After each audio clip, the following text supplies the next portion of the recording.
Cyber crime સામે લડત આપવા માટે સૌપ્રથમ કોઈપણ નાણાકીય છેતરપિંડી થતી હોય તો તુરંત નાણાકીય નુકસાન અટકાવવા માટે 1930 ડાયલ કરી ફરિયાદ નોંધાવો. એ ઉપરાંત www.cybercrime.government.in ઉપર ઓનલાઈન ફરિયાદ પણ નોંધાવી શકો છો. આજના ડિજિટલ યુગમાં ટેકનોલોજીનો મહત્તમ ઉપયોગને પગલે સાયબર ક્રાઇમના ગુનાઓ પણ વધી રહ્યા છે. રોજિંદા કાર્યમાં આપણે સવલત માટે ઓનલાઈન માધ્યમોનો ઉપયોગ કરીએ છીએ, ત્યારે આપણે સાથે મળીને ડિજિટલ સ્વચ્છતા હામી બનીએ. સાયબર ક્રાઇમના અવનવા ક્રાઇમ થઈ રહ્યા છે, ત્યારે આપણે યુપીઆઈ ફ્રોડ કેવી રીતે થાય છે અને તેનાથી કેવી રીતે બચી શકાય તે જાણીએ. ઈ કોમર્સ છેતરપિંડી. હેકર્સ ઈ કોમર્સ સાઇટ ઉપર મોંઘી વસ્તુઓ ખૂબ જ સસ્તામાં વેચવાની લાલચ આપે છે અને આ લાલચથી ગ્રાહક પેમેન્ટ કરે છે. પેમેન્ટ કર્યા બાદ ખામીવાળી અથવા તો નકામી વસ્તુની ડિલિવરી થાય છે અથવા ડિલિવરી પણ થતી નથી. વધુમાં ગ્રાહક રિફંડ માંગે તો તેઓના દ્વારા મોકલેલ લિંક ઉપર ક્લિક કરતાં જ ગ્રાહકના એકાઉન્ટમાંથી પૈસા ખાલી થઈ જાય છે. અત્યારે ઘણા બધા યુપીઆઈ ફ્રોડ્સ વધી રહ્યા છે અને યુપીઆઈ ફ્રોડ્સ માટે અગર આપણે વાત કરીએ તો એમાં ક્રિમિનલ્સની અલગ અલગ રીતની મોડસ ઓપરેન્ડી હોય છે. આમાં અલગ અલગ ટેકનિક્સ ક્રિમિનલ્સ દ્વારા અપનાવવામાં આવતી હોય છે, જેમાં એક ટેકનિક છે which is known to be e commerce fraud.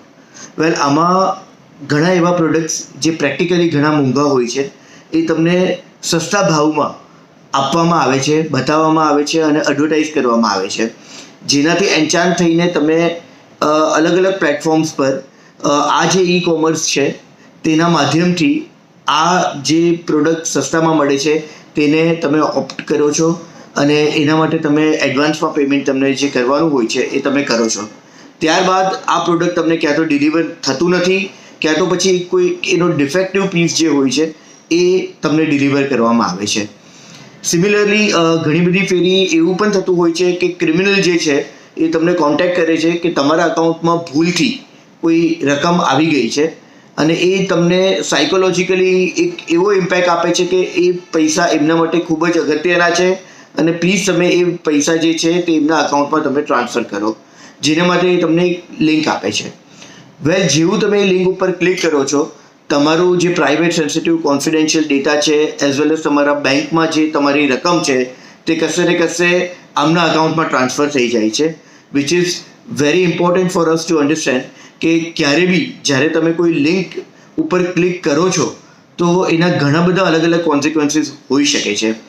Similarly ઘણી બધી ફેરી એ લોકો એવા પણ તમને એન્ચાન્ટમેન્ટ આપે છે, જાણે કે તમે કોઈ લોટરી જે છે તે તમે વિન કરી છે અને એ પૈસા તમારા અકાઉન્ટમાં ટ્રાન્સફર કરવા માટે એ લોકો તમને લિંક મોકલે છે.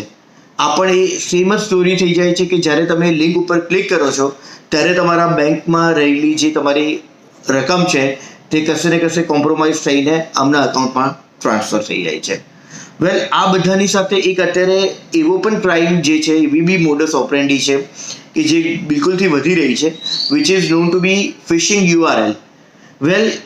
ઘણી બધી ફેરી એ લોકો તમને એન્ચાન્ટ કરે છે અલગ અલગ સ્કીમ્સ દ્વારા.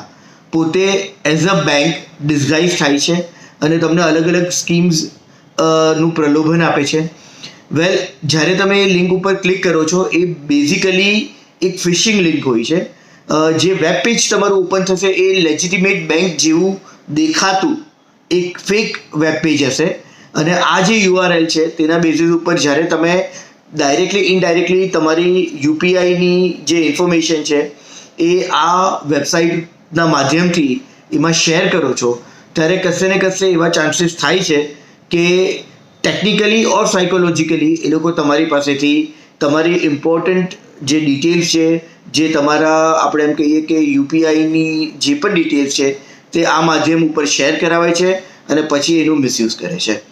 આ બધી અલગ અલગ મોડસ ઓપરેન્ડી છે જે ક્રિમિનલ્સ દ્વારા યુઝ કરવામાં આવે છે. So it is very important for અસ કે આપણે આ બધી વસ્તુથી અવેર પણ થઈએ અને આની તકેદારી રાખીએ. ભૂલથી રૂપિયા જમા કરાવવા. હેકર્સ પહેલાં ગ્રાહકના એકાઉન્ટમાં પૈસા જમા કરે છે અને પછી ભૂલથી જમા કરાવ્યા છે એમ કહી પૈસા પરત લેવા માટે લિંક મોકલે છે. આ લિંક ઉપર ક્લિક કરવાથી એકાઉન્ટમાંથી રકમ ઉધાર થઈ જાય છે.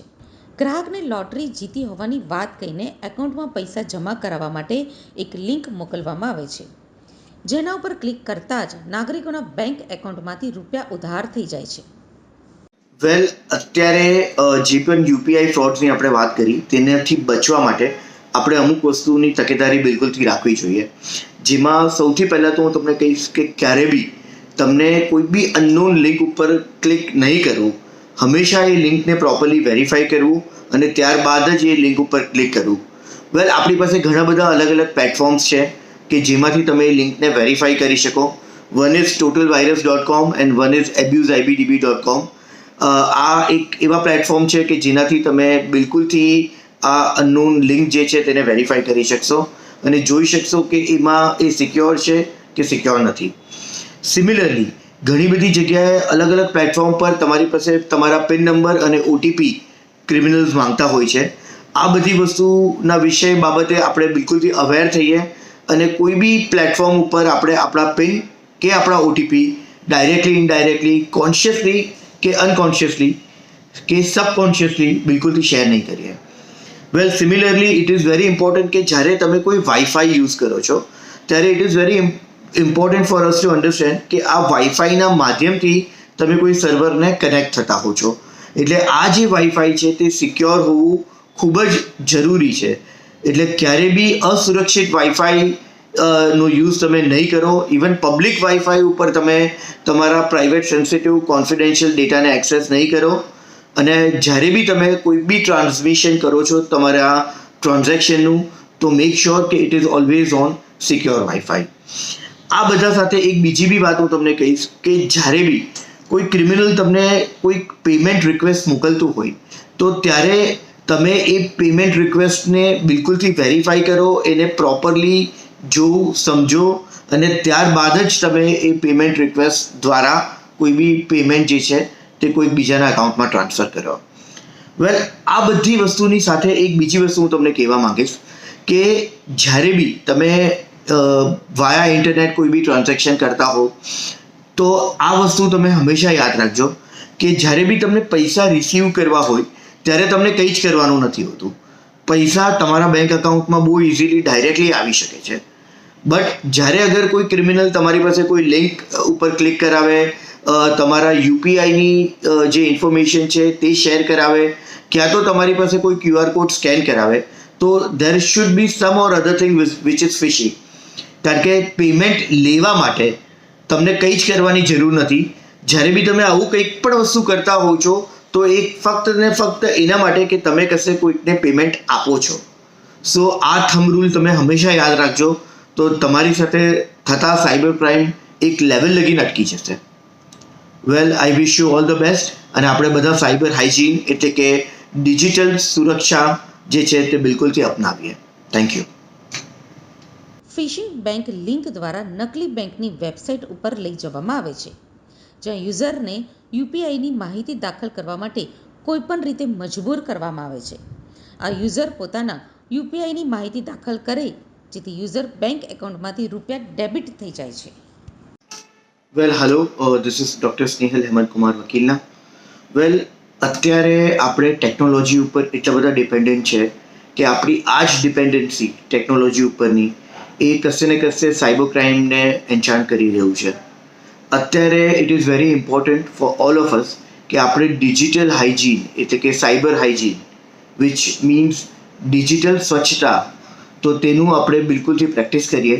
Because it is very important કારણ કે અત્યારનો જે સમય છે તેમાં ડાયરેક્ટલી ઇનડાયરેક્ટલી ગેજેટ્સ ઉપર, ડિજિટલાઇઝેશન ઉપર અને ટેકનોલોજી ઉપર આપણા બધાનું ડિપેન્ડન્સી વધી ગયું છે.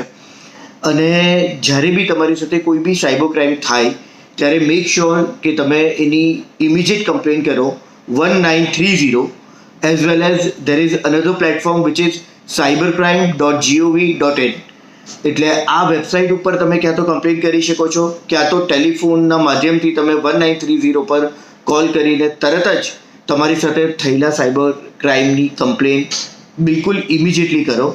તો ઇટ ઇઝ ક્વાઇટ પોસિબલ કે તમારા જે બી અમાઉન્ટ છે જે રોંગફુલી કોઈ બીજાના અકાઉન્ટમાં ગયા છે તો એ ત્યાં ડેબિટ ફ્રીઝ થઈ જાય અને એ અમાઉન્ટ તમને પાછા પરત મળી શકે.